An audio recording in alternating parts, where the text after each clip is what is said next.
Welcome back to the Mental Scraps podcast. I am your host, Devin D. Scott, here with my pops, Darnell Scott. We are back in the building again with Mental Scraps podcast, episode 16. We've been talking a lot of heat. We've been talking a lot about what do you want.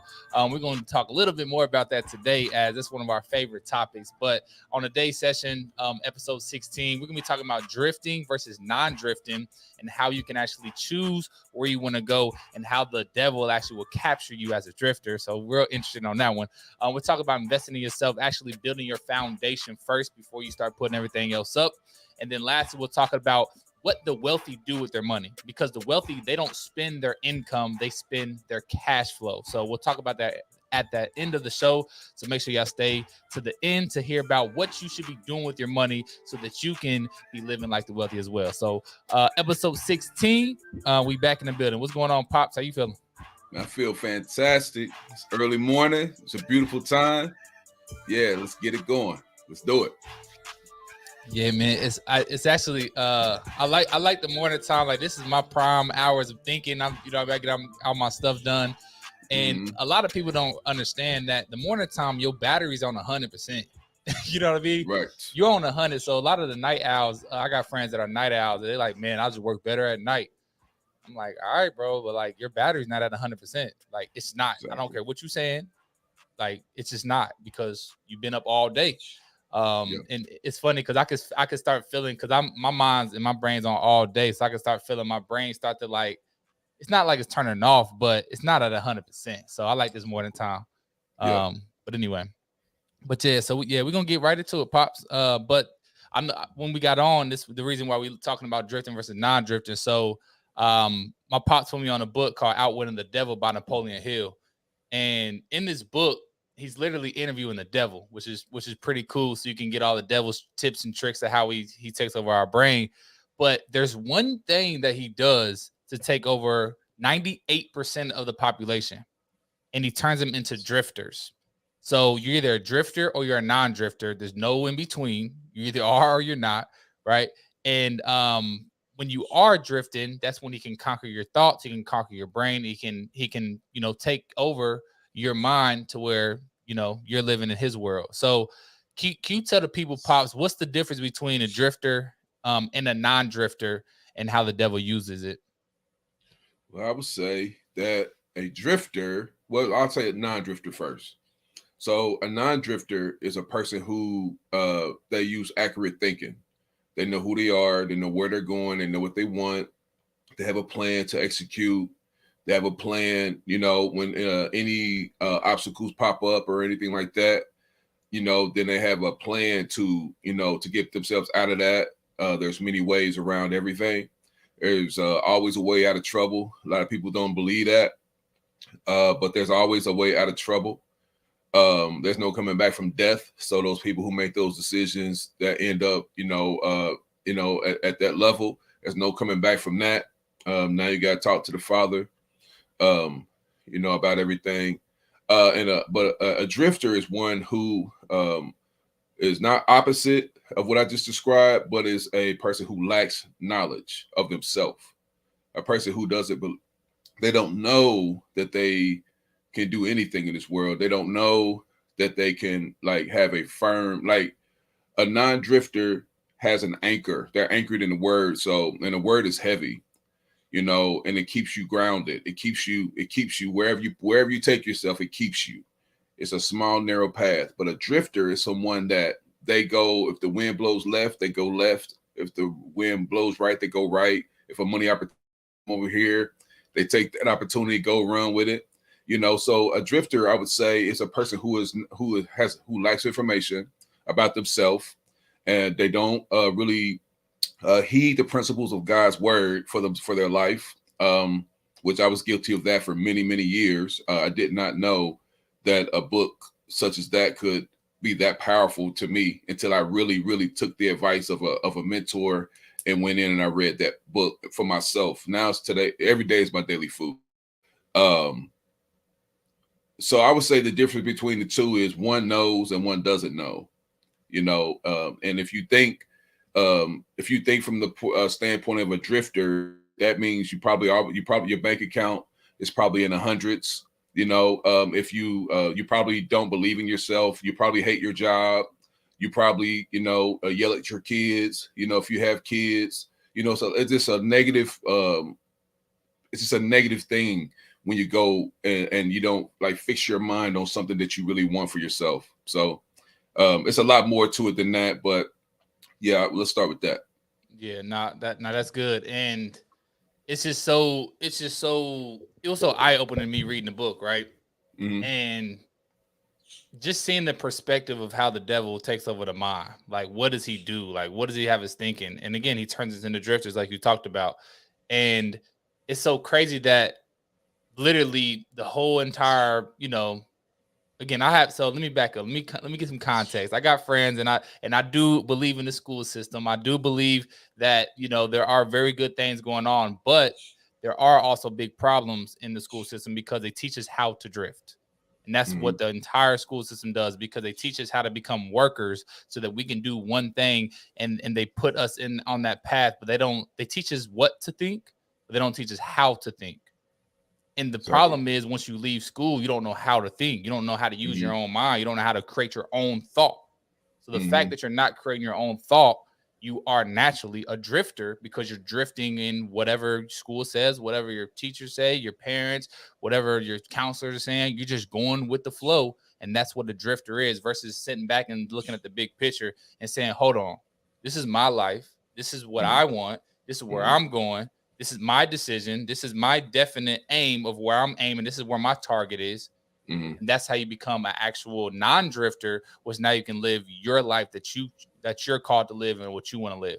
So that's the difference. And again, it's a big, big, big problem, because if you're only knowing what to think, and they're just telling you exactly what to think, but you're not knowing how to actually think and actually get through it. Once you get into life, once you get out of school and it's all about you, well, you Mm-hmm. continue that same cycle, because now you've made a habit of just doing what everybody else is doing.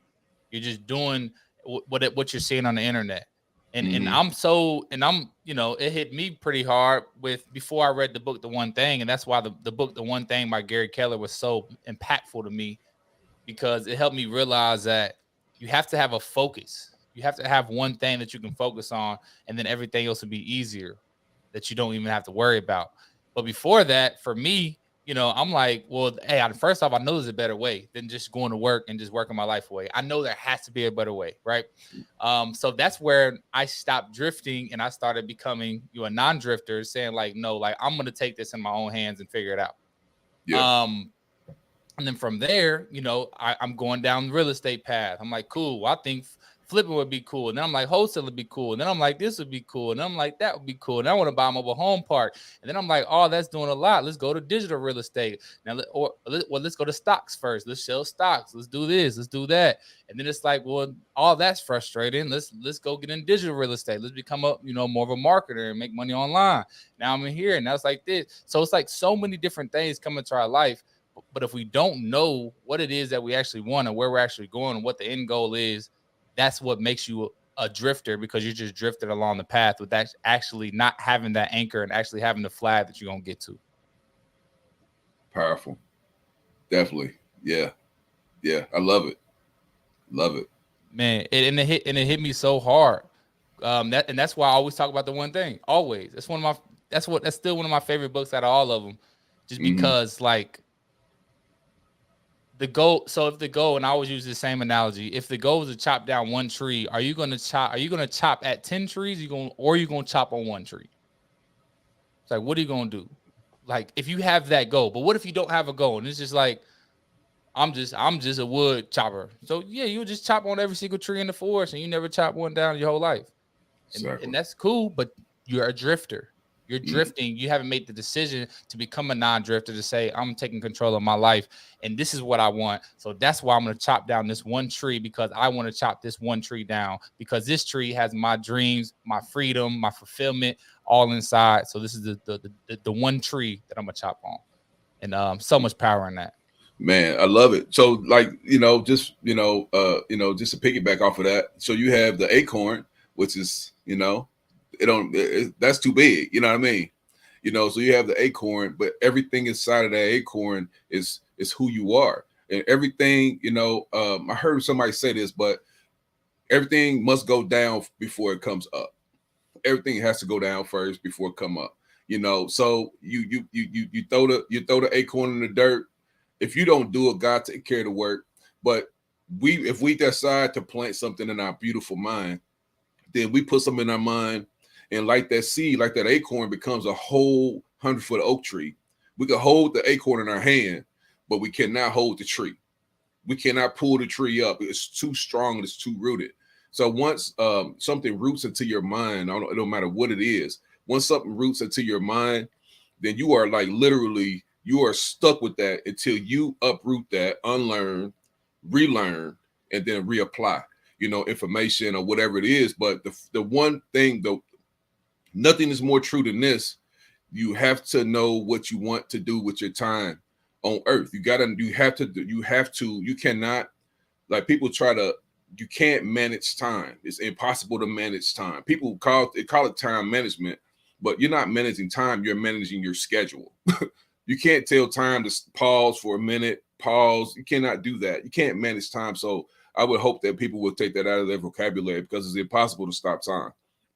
Impossible, but you can manage your schedule. That's what I think they probably mean, but it doesn't sound good. So I just cleaned it up for everybody. No, facts. And you talking about the unlearning and relearning, right? So last week I was talking to his name's Aaron. I don't get his whole last name, but his name's Aaron. So he's in leadership. So I don't know his whole title for real, but he's one of the big dogs at my company. Mm-hmm. And he's pretty far along and pretty successful as a black man at being at the company. I was leading the company. Mm-hmm. But at the company, the cool part is, and the reason I get a lot of fulfillment is because myself and one of my guys, Jamichael, we're actually putting together the first ever summit for only black men. That's recent hire 0 to 5. And it's the first time it's ever happened in the company's history. And if you guys know where I work at, pretty big company. And we didn't really realize how big it was until we started talking to some of the leadership and the chief communications officers, the CCO of the business. And then we're starting to reach out to some of the presidents of these businesses. And I'm like, okay, this is way bigger than I thought. But as we're having this conversation, we're trying to figure out, we're not trying to figure out, but we were developing what exactly the end goal was, right? Mm-hmm. Where's that flag? You're playing golf. What is the hole? What hole are you aiming at? Well, that's a good analogy right there. I ain't never thought about that, playing golf. Mm-hmm. But as I was talking to him, he leads in basically trying to he builds and figures out how exactly black men can be more successful at the company. And he's been doing it for some years. So naturally, we go to him, chop it up. And he told us a story about how him being a black man in corporate America with predominantly white men, and how like he always felt so uncomfortable, and how that was really natural for a lot of black men just to be uncomfortable in the setting, because it's just what it is. It's, you go out anywhere and it's like you're 1 out of 20. And it's like, all right, it's just naturally uncomfortable. Nobody can relate to me. Nobody listens to the music I listen to. Like I gotta fit in. So I gotta do whatever I gotta do to fit in. I need to speak a little different. They call it code changing. So some people code change and sound white or whatnot. And a lot of that happens. But he had a shift, and he said I shifted and I reframed my mind to look through a different lens. And he said, why should I be uncomfortable and you're not uncomfortable? Why should I change who I am in the room so that you can feel more comfortable? Mm. He's like, that's just like, that makes no sense. Why would I be uncomfortable to try to make you comfortable? Mm-hmm. He said at that day, he made a decision to reframe, to put on some new lenses, mm-hmm. and say, I'm going to be me. And this is before everybody said the word unapologetically, but like he was unapologetically him. He started wearing J's to work. Again, he's leadership. So he's, you know what I mean? He started wearing J's to work. He started wearing clothes he's more comfortable in and not just trying to fit in with everybody else. Mm-hmm. And instead of looking at that in a fixed mindset and as a negative of how other people are going to look at him, now people are coming at him and looking at him like, man, like you're really living your best life at work in corporate America. And he's not caring about making other people uncomfortable because he said, well, hey, welcome to my world. You know what I mean? So man, it's such a powerful thought process in that of the reframing or relearning and unlearning all this stuff we programmed to learn. Because it's just so powerful. And I'll share one more story that he shared with us, because he was talking about same thing. Improvement of black men and how we can, just an overall improvement in black excellence, right? In the corporate setting, which, it's just different. It's different, right? So not only did he reframe and shift all of that, but what did he do? I'll just share one quick. Let me get one bar. It's that story's too long. Let me get one bar about it. But he was talking to leadership, and he quoted. I want to quote him because he said, "Leadership shows vulnerability first." Right. So what vulnerability comes from is from being yourself and actually showing some of your weaknesses too. And that's actually true leadership. And that's actually how you bring people in. So a couple of these things that I'm learning from of reframing, talking to leadership first, setting it up to the point to where even we set it up to the point where now we know exactly what we're taking away from this summit. And we're going to leadership and saying, hey, I'll give a little bit of the story, but basically he flips the script. So instead of coming into the room as the black man and just coming in, and coming and bringing data as the servant or whatnot, right? He flips the script and say, hey, I'm doing this. And what I want to do is come in the room with you and your leadership. I'm going to present blah, blah, blah, key learnings, let you guys know all the obstacles and what we can do to change it. And, I just want to give that to you. So what he does, he flips the script. Instead of coming in as the worker bee, he comes in as the boss, the CEO, and he comes dressed to impress. And he comes in there and says, this is what's happening. This is what we solved. These are the action steps we're going to take. And I just want to put that on your plate. Thank you very much. You drop some mics and walk out. Yes, sir. So just again, this is just the thought process of flipping and shifting and reframing, or whatever you want to call it, going from a non-drifter and just drifting and going with the flow to actual going from a drifter from going with the flow to a non-drifter and taking ownership of your own life, because you can if you decide to. All right, that's all I got. Hey, drops the mic. Hey, all right, we can turn it off. You know what I mean?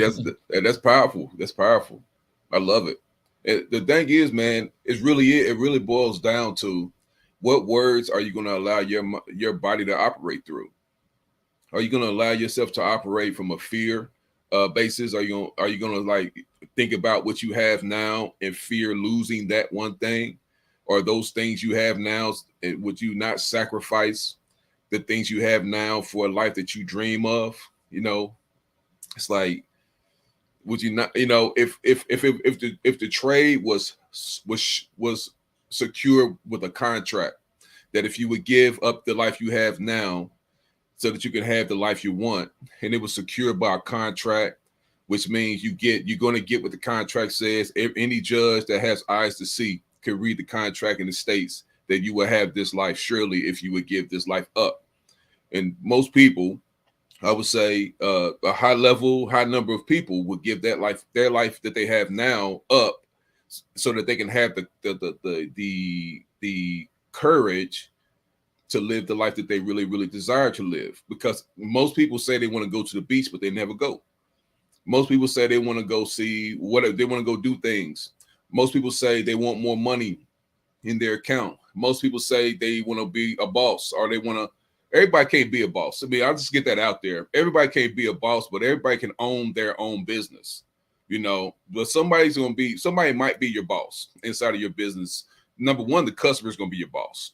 You can always be a owner, but if you don't respect people, you will never really thrive in business, because the people that you serve are your boss.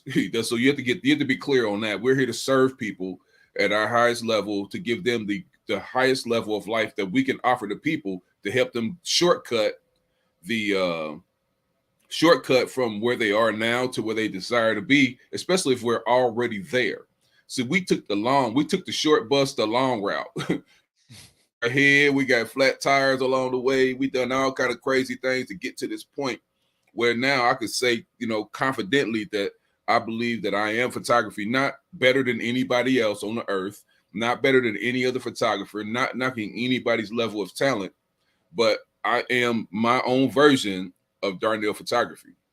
And I believe that so strongly, that I think people can feel and see the aura from that, because I am when I have a camera in my hand and I'm in an environment where images matter, I just feel like I am great at what I do. So the point is, I know that probably sounds like a brag, but that's not a brag. I'm just saying this is my real true confidence. And people have to get to a point where they believe in themselves. I know we hear this all the time. People's hearts are so numb to it. But the fact is, you have to believe in yourself. It's the hardest concept to achieve, because we are numb. Poverty has numbed our mind. Negativity has numbed us. People who hurt us have numbed us. Trauma from the past and seeing things we shouldn't have seen when we were growing up has numbed us to all of the way to get to another level of life, which is our emotions. We have to feel as if we have these things already. And if we don't do that, we fail ourselves. And then we have to remember who's watching us. We got to remember the kids who are watching us. I have to remember my kids who are watching me. So it was essential for me to come up to a whole nother level. I destroyed most of my life. I know that I went through that path for a reason, because I didn't know another path to go on. I didn't know what to do. I didn't have a plan. I didn't have a what do you want answer. I didn't have any of that stuff. So what I did is, you see behind me, I started reading everything I can get my hands on. And now I wouldn't say the books taught me anything.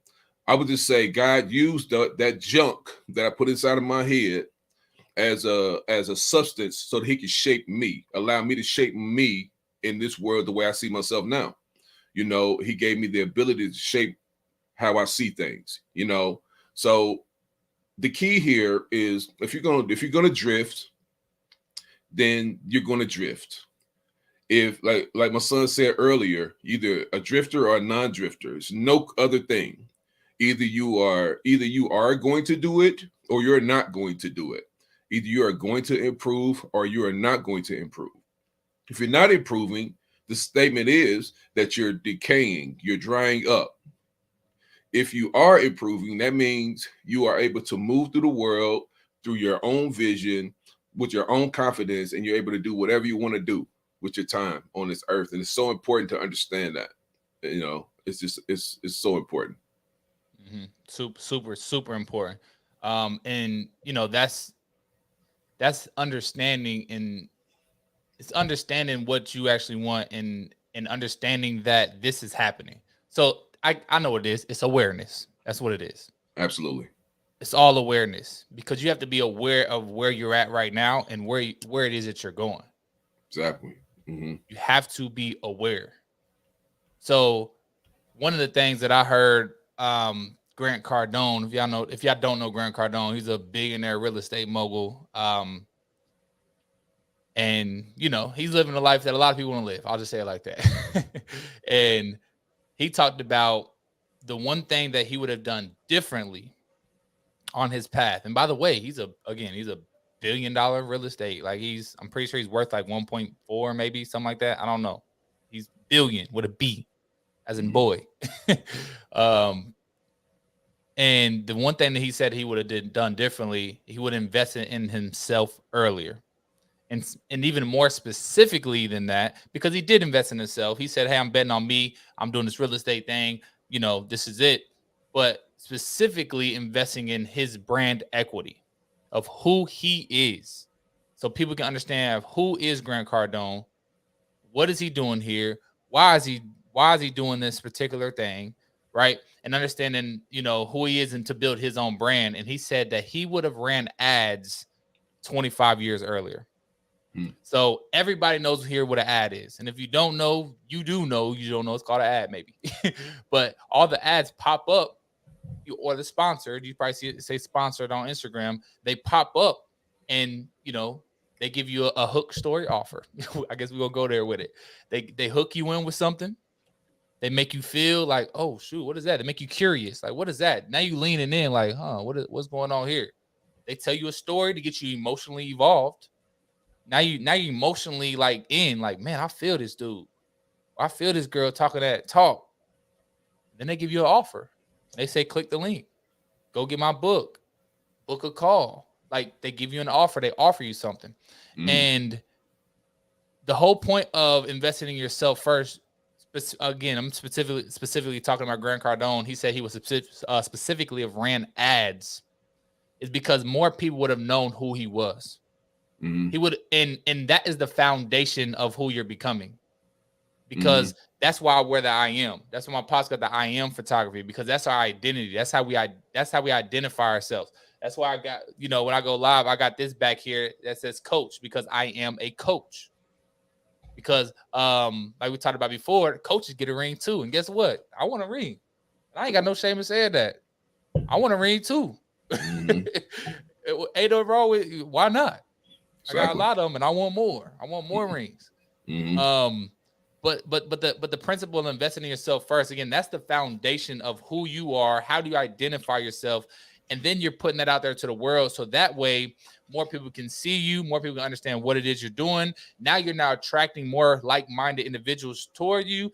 And then the cool part is now you can partner, or what they call in the world JV, joint venture, with people. And now you're just making money just from who you are and people knowing who you are. So that's the one thing that this billionaire real estate mogul said, man, if I was go back, I would do this differently right here. 25 years earlier, I would have ran some ads to drive more traffic so more people can know who I am and then make more offers. I agree with that. Thoughts? Yeah, I agree with that 100%. I've been on the fence about running ads for my photography business because, for a while, again, I believe that anytime you get ready to take a step that's different than the norm, what happens is what we call a terror barrier will pop up, and you will say, okay, if I'm gonna get this money. And the crazy thing is, it really ain't no money to me, like it used to be. Back in the day, $50 was like 5,000 to me back in the day, but now, it's so easy to tell people what you do by promoting, self-promotion, blatant self-promotion. Darnell Photography, I do sports photography for anybody who wants to know. My son is a coach. He helps athletes find what they need in life to get themselves to a better level. I'll let him tell more about that himself. But here's the thing, guys, gals, life is so easy when you understand the words that you're using. It's so easy when you understand your words, because if we were able to look at a list of all the words that we use every day, like if we just went through the whole day, and at the end of the day, we look at our data like we look at our email, or we look at our data, and look at, okay, today I did this, did that, 30 negative things, I did 40 negative things over here. Could have went left instead of going right. I could have went up instead of going down. If you can see a list, a breakdown of all your words, it's a certainty that you will improve yourself, because some of those words you will want to move them out of the way so that you can get to your goal if you have one. If you don't have a goal, you are punishing your future. You're punishing yourself. And if your true self could come back from the future, can come from the future to the past or to the present and say, come on, Darnell, you got to have something written on paper that you got to follow. You got to have a plan. You got to have a plan. And then vanish off into nothing and sit back and watch and see what I do. So the key to all life, is you got to follow words that matter. You got to follow words that matter. This is the whole discussion, the awareness of what is mastering you, because right now you are not in control. If you're not happy if you don't have happiness inside of you, you can't find happiness out in the world. So if you're looking for happiness in the world with some purse or something or some car or some house or some magical number in your bank account, it's not gonna work. The only place you can receive happiness is you got to find that on the inside. joy and happiness always starts on the inside of you, So good. We gotta go. We gotta go Nah, nah, into the. nah. You good? I Yeah. was just Okay. yelling at Illy on mute. She need this Yeah. paper. Okay. Now we are good. I was on mute. That's why I Yeah. was covering. I was yelling. Yeah. All Got good. you. All Got you. good. So All the good. key But thing is, nah, I want you to understand, like, I mean, if nobody else hears this, if it's eludes everybody, or if it's too painful to go into the ear and remain, just remember that at the end of the night, take the opportunity to write down what you accomplished for the day. Take the opportunity, to write down what happened in the day. Hey, Ellie, take the opportunity. hey, my pop said, "Hey, Illy." Hey, you see her crawling Yeah, back there. I try to I cover up saw like, her. That's oh. all good. Hey, she ain't got to crawl. Hey, That's that's my daughter. hilarious. She can come through anytime. Hey, Ellie. So anyway, so yeah, take the time to decompress your day. The whole day. Just take 10 minutes and write down what you've done, what you accomplished, that get you closer to your goals, and then write down what you could have done better. You don't write down no negative stuff. It's unnecessary to write down the negative stuff. You can't fix it anyway. Write down everything great that you accomplished that's moving you towards your goal, and then tomorrow, before you wake up, make sure you have a plan written on what you're going to do tomorrow, so that you will have a roadmap. And so if you get knocked off track by an email or a text or a TikTok dancing video or something, you can say, "Hey, wait a minute," pull out your card and read your information and get back on track. Yeah, that's super powerful, and it's like, it's just, man. Again, it's going back to the same thing as if you're a non-drifter or you're a drifter, right? Mm-hmm. If you don't have your aim for that day, you're drifting. Because just think about it. Like, so many people take so much time just to figure out what they're gonna eat. So much time. What I'm about to eat today? Oh, we should eat this. We can go this. I want some sushi. I want some pizza. I want some chicken. I want this. They may take an hour out their day just trying to figure out what they're gonna eat. Mm-hmm. And then most people would go eat something bad anyway, make them feel bad anyway. It's like, well, you took that much time. You know what I mean? And Mm-hmm. That's what it is. But like, it's getting all that stuff out the way and just focusing. And like I said earlier, being aware of what I'm about to do today. Like, that piece alone, like, that is, the one thing that you could do. Everything else would be easier. Mm-hmm. If you just focus it and put it on and actually know what you're gonna do, and say, Mm-hmm. hey, at 9:30 I'm doing this. Hey, at 12 I'm doing this. Mm-hmm. At 1 I'm taking a break. You know what I mean? And you actually know exactly what that is. It makes life so much easier. It takes out all the anxiety. It removes all the doubt, because you're definite in what you're about to do at that time frame. And I'll tell you what, that's part of my becoming who I am, because in corporate America, you have to do that. You live on your calendar. And if you don't live in your calendar, now you're missing meetings. Now you late. Now you're showing up bad because you missed the meeting that you're supposed to be on, right?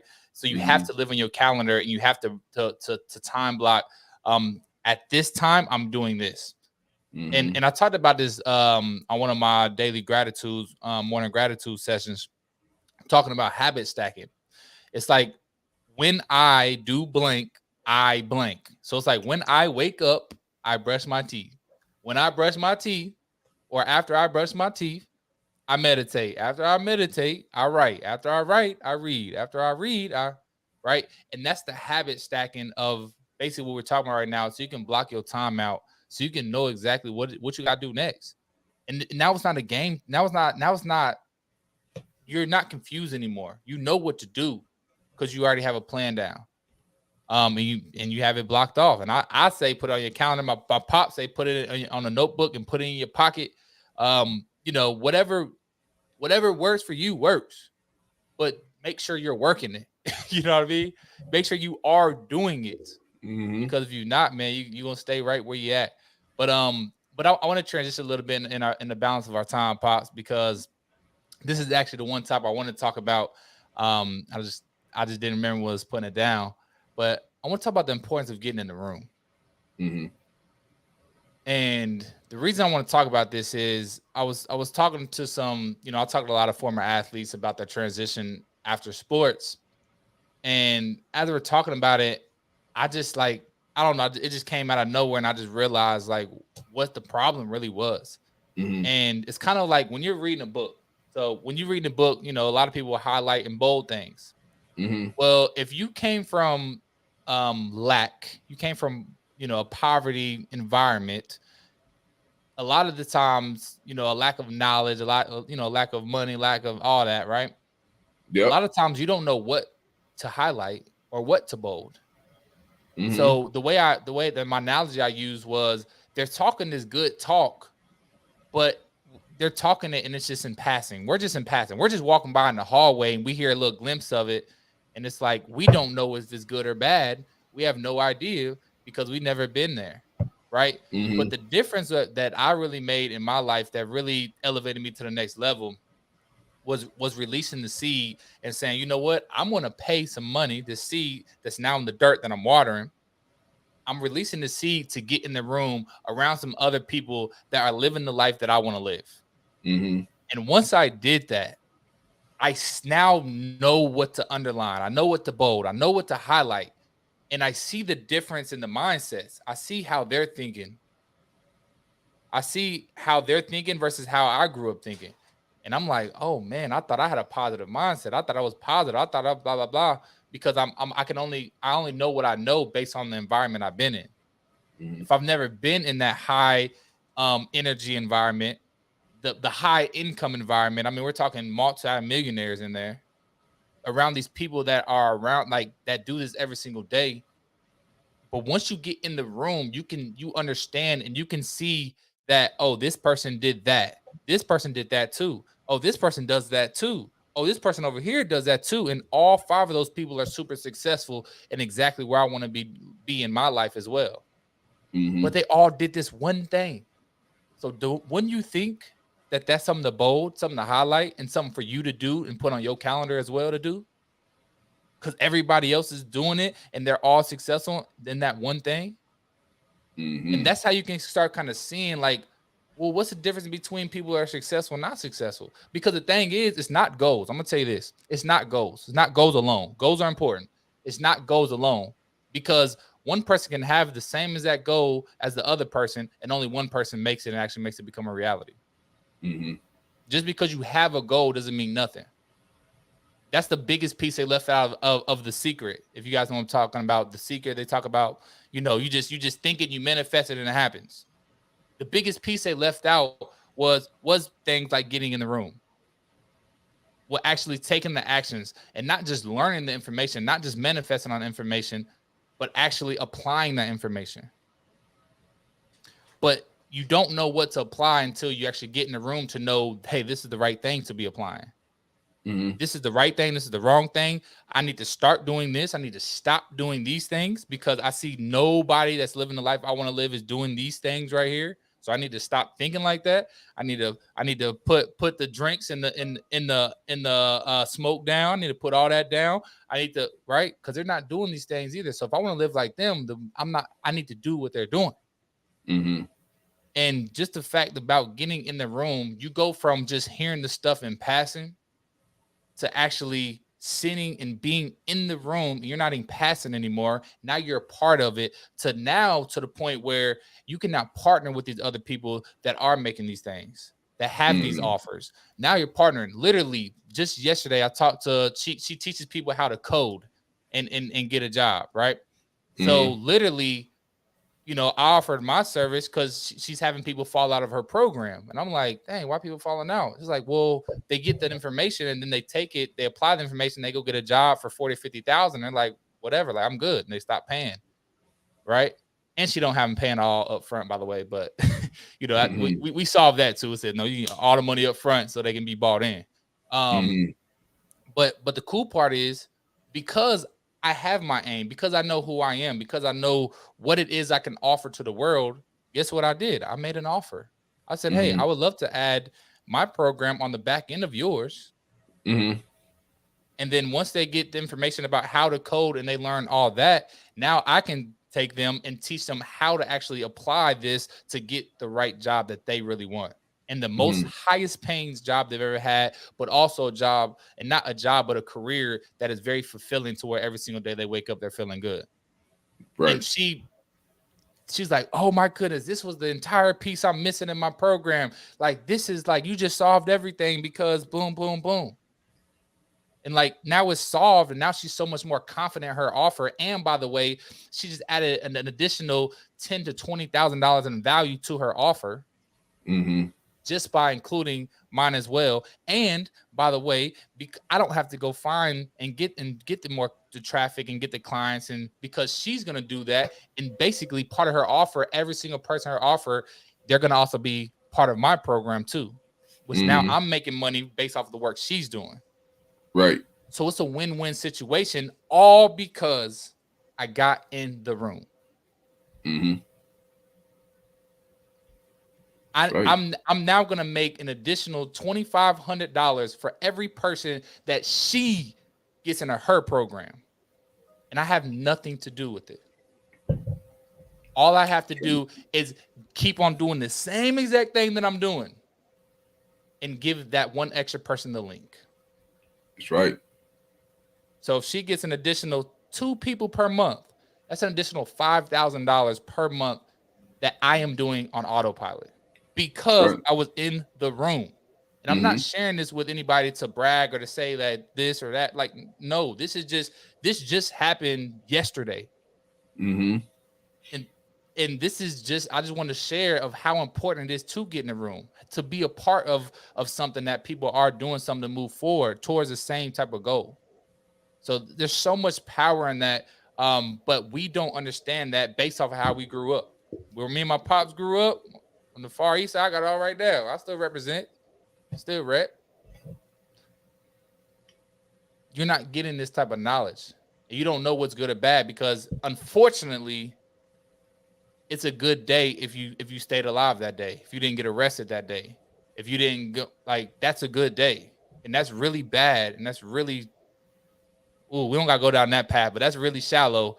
But you have the opportunity to change that if you want. If you want to. And it's all literally the ball is on your court. So if you want to change that, get in the room. Well, Devin, what room do I need to get in? Go click my link in the bio and book a call. Get in the room. That's how you change that.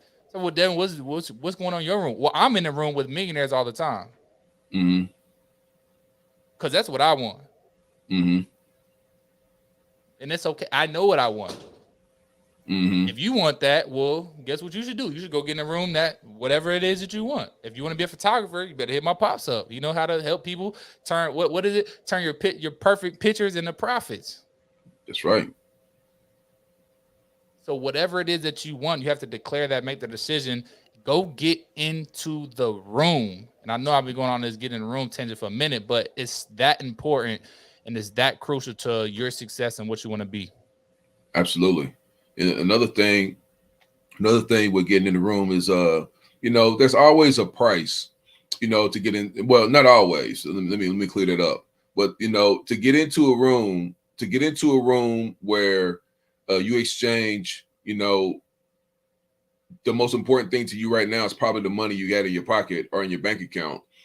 To exchange some of that in exchange for information that can help you turn what you invested in yourself into 20, 100, 30, 60, 100 times more than what you put in.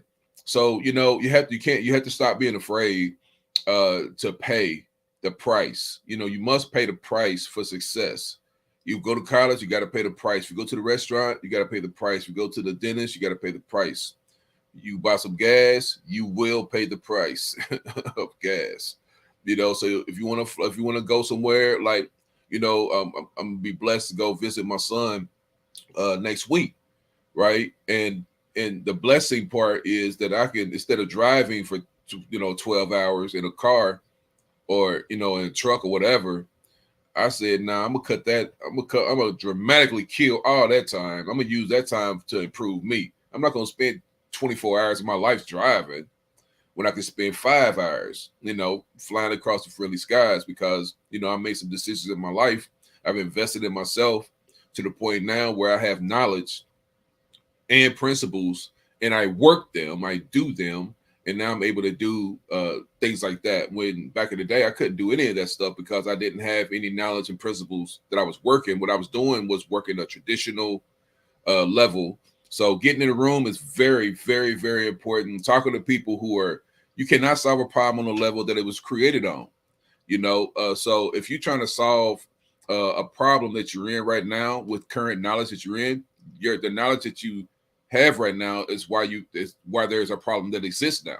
So that means you need to go get a higher frequency, a higher level answer than, and it may be different. And anytime a different part of you comes up, like say a different part, like if you have to go down a different street that you never went down before, you've had a little bit of anxiety, not knowing where you're going. But autumn streets, you turn down comfortably all through your life. You're going left, you whip it to the right. You're doing everything because you know where you're going. You're comfortable. One hand on the steering wheel. When you don't know where you're going, you kind of head on a swivel. But so this is the important part of knowledge. See, knowledge lights up darkness. It lights it up. But the only way to make those things a reality is to do something with the knowledge. People say knowledge is power, and I would say knowledge is an igniter, but it's not power. The power is when you have faith to work it simultaneous. That's when you have real, true power.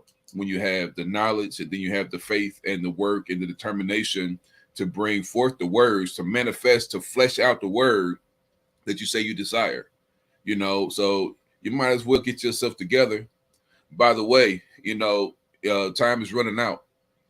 Every day that passes that you are grateful to, that you should be grateful to wake up to, and you're able to open up your eyes, you're able to stand on your feet, and you're able to go out and say hello to people, be thankful for that, because nobody knows the end. Therefore, live your greatest and highest level, maximize every opportunity to be the best version of yourself. Talk to your people, talk to the people you love and care about, tell them you love them, period, and keep on doing your best. And when you leave here, you won't feel regret at all. You shouldn't anyway, if you're giving your best and you're actually doing what you said you wanted to do. Success is doing what you want to do with your time. Success has no dollar amount attached to it. That is not success. Don't get caught up in believing success is having money. That is not the truth. The truth is success is you are doing exactly what you want to do with your time on earth. That's success. Facts. Man, people y'all write that one down. Write that one down. That's the mental scrap piggy bank that you need to put that in there because this is really our perspective. And based on the environment you in, you know what I mean? Some of y'all know y'all need to change the environment and get in a different room. This is what it is. Like, yeah, I'm not gonna elaborate on that no more. Get in the room. Y'all go get a room.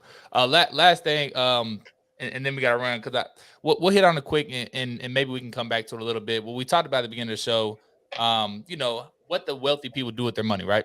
Like I said, I've been in the room, so I'm learning some different stuff, and I'm just like everybody has problems, by the way, but the problems are just so different. We in a room of millionaires. It's just a different problem. It's just they problems is different. Poverty problem. What problem when I was growing up is, oh, he said or she said this about me. Like that was the biggest problem of my day. Like what? Okay, and cool. They talking about me. Must be doing something right. You know what I mean? But that used to be the biggest problem of my day. Now it's different. Now the problems is different. It's how much am I about to put on these ads? How much money I'm about to invest in these ads? Are we getting a correct return on the ads? Right? Are we giving at our highest level and over delivering on every single thing to every single person and client in our program? Are we over delivering? Like those are the type of things that we're looking at. Those are the opportunity areas, the problem areas that we're focusing on now. And but as in this room, just talking about some money and how they spend their money. So I learned this as well, and they talked about how they don't spend any of their earned income. Completely opposite from what we learn to do, right? Mm-hmm. Like it's what did we learn in the school system? It's, hey, go to school, get education, get a good job. Now, once you get a job, what they teach you? Save your money. Save your money up. A rainy day will come, blah, blah, blah. Right. They just teach you to save. And in our culture, they teach you to spend it because they run all these ads to get you to buy that offer. Mm-hmm. It looks good. It's like, man, I can get that. It's normally 800. It's just 350 right now. I gotta go get it. Mm-hmm. Right? That's all psychology that they're using, by the way. And that's what I do every day. So we always call the high low. But anyway, we don't get all that. They mark it up high and they put it back low, right where they want you to buy it at. Exactly. To where they're still profitable. But to get back to the point, they don't spend their earned income. So say you go make $100,000. The wealthy spend zero of that $100,000. Zero. Ain't no 80-20 rule. Ain't no 50-30-20 rule. Zero. And guess what they do with it? They invest 100%. Now, if it's your first $100,000 you made, they say to invest 100% back into the business that you're doing. If you're doing business, right? Or like we talked about earlier, invest 100% back into yourself, whether that's training, courses, getting more knowledge, getting more information, like whatever that may be. You're investing it back in yourself because you're never going to get a better return on any asset than the investment on yourself. Never. Not real estate, not the stock market, not short term, long term, not nothing. There's not one investment that's going to be a higher return than the investment in yourself. So what they do, they invest 100% back into themselves. And they do that enough times to where they have, and they good. Now they have 6 months, a year, 2 years, 5 years run rate of wealth where it's like, well, if anything happens, I'm good for the next 2 years. So like, I'm not really worried about taking any risk anymore because worst case scenario, like I'm still good. Right. Yeah. So then guess what they do? They put all that money into assets that appreciate over time without them having to do anything with it. So let's put it into the stock market. Let's put it into real estate. But by the way, I want to clarify real quick. They do not do that first. They don't get the money and invest it into everybody else to try to get a 5, 10, 12% return. They do not do that. They invest 100% back in themselves to get the highest returns first and get that leverage. Now that they have the leverage, they now invest it into these other appreciating assets like stocks and real estate. And then guess what they do? You're like, well, Devin, like they 100%. How do they buy the watches? How do they buy the cars? How do they buy this? How do they buy that? Watches. What they do, say for round numbers, they put $100,000 into real estate, right? Now the asset and the money's into that real estate. It's in their real estate portfolio. What they do, because it's now there, they take a loan against their own portfolio. So instead of going to the bank and getting a loan from the bank and saying, hey, I need to buy this, I'm gonna give blah blah blah, interest, blah blah blah, they take a loan against themselves.